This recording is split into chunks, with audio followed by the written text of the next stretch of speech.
na wala nang maghihirap. Tayo ay magtutulungan, ginhaway ating makakamtan.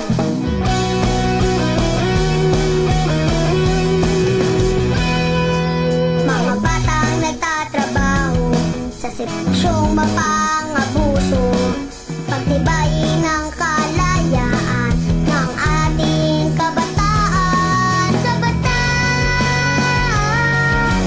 Nais kong tumalon at sumayaw, batang malaya, sa tuwa't saya'y napapasigaw. Batang malaya, kinabukasan ko ay kay ganda. Batang malaya, tayo na at magkaisa sa batang malaya.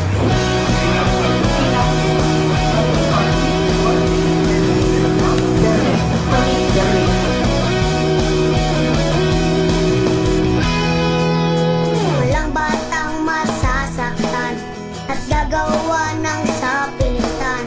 Kami ay nasa paaralan at di sa pabrika't pagawaan.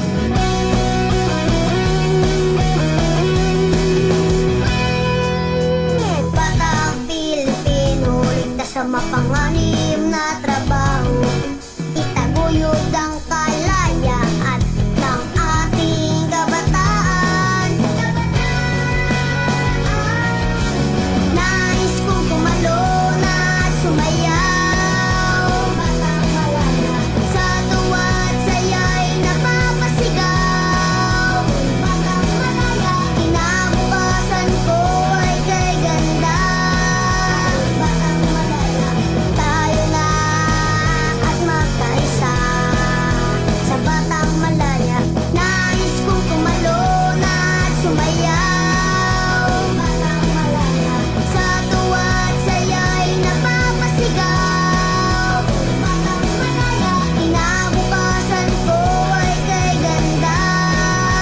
Batang malaya, tayo na at magkaisa sa batang malaya.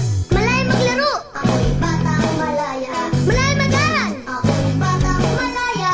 Malaya mag-imasyon, ako'y batang malaya. Malaya Pilipino, ako'y batang malaya. Marangal na trabaho kay nanay at tatay, patungo sa maunlad na buhay. Ating ialam sa Diyos at bayan ang kalayaan ng ating kabataan. Nais kong tumalon at sumayaw. That ultimately, it's not the advocacy. It's the outcome that is important. In as much as we measure advocacy and the work that we do based on the outcomes that we do feel and we do have realized. So let me just, let me just congratulate the foundation for working on this important initiative that this will really manifest our concern for the future of this country, not just the future of our children. As they say, the weakest link is the most important link.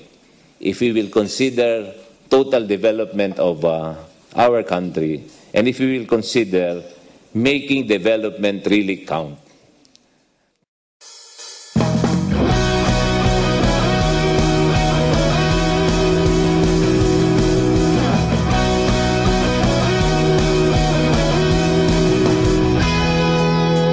Ako ay may pangarap na wala nang maghihirap. Tayo ay magtutulungan, ginhaway ating makakamtan.